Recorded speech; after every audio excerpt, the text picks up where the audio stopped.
क्या आप भी दिन रात मुसल्लों पर बैठकर वजीफे पढ़ते हैं, फिर भी आपकी दुआएं अर्श तक नहीं पहुंच रही? याद रखिए, जिस घर में 5 वक्त की अजान गूंजती हो और मुसल्ला फर्ज नमाजों के लिए ना बिछता हो, वहां सिर्फ वजीफों से बरकत की उम्मीद रखना खुद को धोखे में रखने जैसा है। अस्सलाम वालेकुम, वेलकम टू माय चैनल दीन और दुनिया की बातें, जहां मैं आपसे करती हूँ बहुत ही आसान लफ्जों में दीन और दुनिया की बातें। आज हम बात करेंगे उस कड़वे सच पर जिसे सुनकर शायद कुछ लोगों को बुरा लगे, लेकिन ये हमारी आखिरत और दुनिया दोनों के लिए जानना बेहद जरूरी है। लोग शिकायतें करते हैं कि वजीफे असर नहीं करते, लेकिन कोई ये नहीं देखता आखिर ऐसा होता क्यों है। क्या नाउजुबिल्ला अल्लाह के नाम में असर कम हो गया है, या फिर कमी कहीं और है? आज इसी कड़वे सच से पर्दा उठाएंगे। वीडियो को आखिर तक जरूर देखिएगा, क्योंकि आज की बात आपकी सोच बदल सकती है।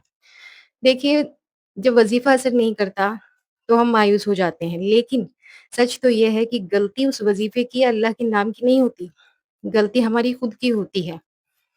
सोचिए, हम क्या करते हैं? हमारे पूरे दिन की जिंदगी में अल्लाह की नाफरमानियां भरी पड़ी हैं। हम नमाज की पाबंदी नहीं करते, फज्र के वक्त हम सोए रहते हैं, हमारी जुबान से झूठ नहीं छूटता, हमारे कारोबार में, हमारी बातों में मक्कारी और फरेब शामिल है। हम पीठ पीछे लोगों की गीबत करते हैं, दूसरों का दिल दुखाते हैं, यानी वो हर काम करते हैं जिससे मेरा और आपका अल्लाह नाराज होता है। और फिर जब हम कोई मुसीबत आती है तो क्या करते हैं? हम यूट्यूब खोलते हैं, एक वजीफे ढूंढते हैं और मुसल्ला बिछाकर बैठ जाते हैं और सोचते हैं कि अब चमत्कार हो जाएगा। ऐसा नहीं होता। देखिए, अल्लाह ताला कोई नाउज़ुबिल्लाह जादूगर नहीं है कि आपने मुसल्ला बिछाया, कुछ लफ्ज़ पढ़े और अल्लाह ने कहा कि लो, तुम्हारी सारी नाफ़रमानियाँ माफ़, तुमने वज़ीफ़ा पढ़ लिया, तो अब जो माँग रहे हो ले लो। अल्लाह ये सब देख रहा है, वो ऊपर बैठकर हमारी सातों दिनों की नाफ़रमानियाँ भी देख रहा है। जो इंसान फ़र्ज़ नमाज़ को छोड़कर सिर्फ़ वज़ीफ़ों के भरोसे बैठा है, वो खुद को धोखे में रख रखा है उसने। वज़ीफ़ा एक रूहानी इलाज है, लेकिन यह इलाज तब तक काम नहीं करेगा। और इस्लाम में परहेज़ का मतलब है गुनाहों को छोड़ना और फ़र्ज़ नमाज़ों को कायम करना।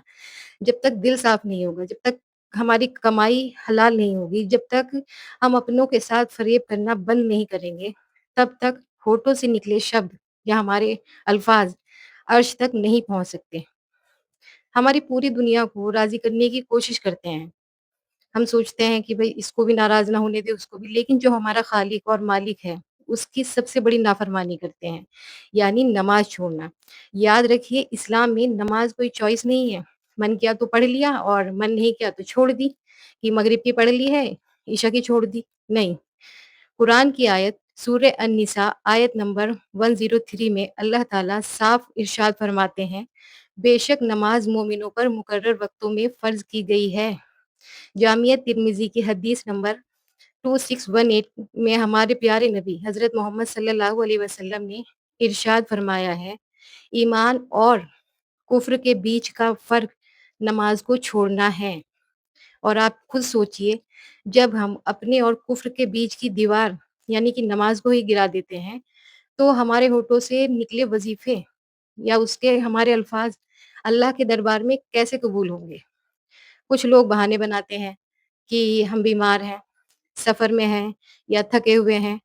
अल्लाह ताला ने दीन को इतना आसान बनाया है कि नमाज छोड़ने की इजाज़त मौत के अलावा और किसी हाल में नहीं है। अल्लाह का साफ हुक्म है, अगर आप में हिम्मत है तो खड़े होकर नमाज पढ़ें। अगर खड़े होने की ताकत नहीं है तो बैठकर नमाज पढ़ें। अगर बैठने की भी ताकत नहीं है तो लेटकर नमाज पढ़ें। और अगर इतनी बुरी हालत है कि बदन आपका हिल भी नहीं सकता, तो आपने इशारों से नमाज अदा करनी है, लेकिन नमाज कज़ा नहीं करनी है। और हम तो पता ही नहीं हमें कितना टाइम हो जाता है नमाज पढ़े हुए। ज़रा याद कीजिए मैदान करबला को, जब चारों तरफ से तीर बरस रहे थे, तलवारें चल रही थी, प्यास से गला सूखा हुआ था और अपनों के जनाजे सामने थे। उस खौफनाक और मुश्किल तरीन वक़्त में भी हमारे हुज़ूर के नवासे हज़रत इमाम हुसैन रज़ियल्लाहु अन्हु ने अपनी नमाज़ कज़ा नहीं की। तीरों के साए में भी सजदा किया। जब करबला की जंग में नमाज़ नहीं छूटी, तो हमारे आलीशान घरों और दफ्तरों में तो एसी वाले कमरों में नमाज़ कैसे कज़ा कर सकते हैं हम सब? खुद सोचिए आप। और कुरान की तिलावत قرآن کی تلاوت بھی بہت ضروری ہے۔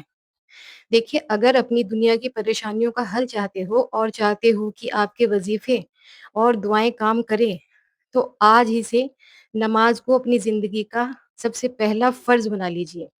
نماز کے ساتھ ساتھ روزانہ کم سے کم ایک رکوع قرآن کی تلاوت ضرور کیجیے۔ قرآن کا نور آپ کے دلوں کے اندھیروں کو اور آپ کی زندگی کی مشکلوں کو ختم کر دے گا۔ جب بنیاد مضبوط ہوگی تو آپ کی ہر دعا وہ اثر کرے گی، اللہ تعالیٰ بن مانگے بھی آپ کی جھولیوں کو بھر دے گا۔ اور ہمیں 5 وقت کی نماز پڑھنے کی پابندی ضرور کرنی چاہیے، اور اب دعا کرتے ہیں کہ اللہ تعالیٰ ہمیں 5 وقت کی نماز کا پابند بنا دے، ہماری سستی اور کوتاہیوں کو معاف فرما، ہمارے دلوں کو قرآن کی تلاوت کے نور سے روشن کر دے، ہماری دنیا کی مشکلوں کو بھی آسان فرما، اور آخرت میں بھی ہمیں کامیابی عطا فرما۔ تو جی، آج کی ویڈیو میں اتنا ہی۔ امید کرتی ہوں آپ کو پسند آئی ہوگی، اور خدا را نماز کی پابندی کیجیے، قرآن کی پابندی کیجیے، تلاوت روز کیا کیجیے۔ تو ملتی ہوں آپ سے نیکسٹ ویڈیو میں، تب تک کے لیے اپنا خیال رکھیے گا، دعاؤں میں یاد رکھیے گا۔ اللہ حافظ۔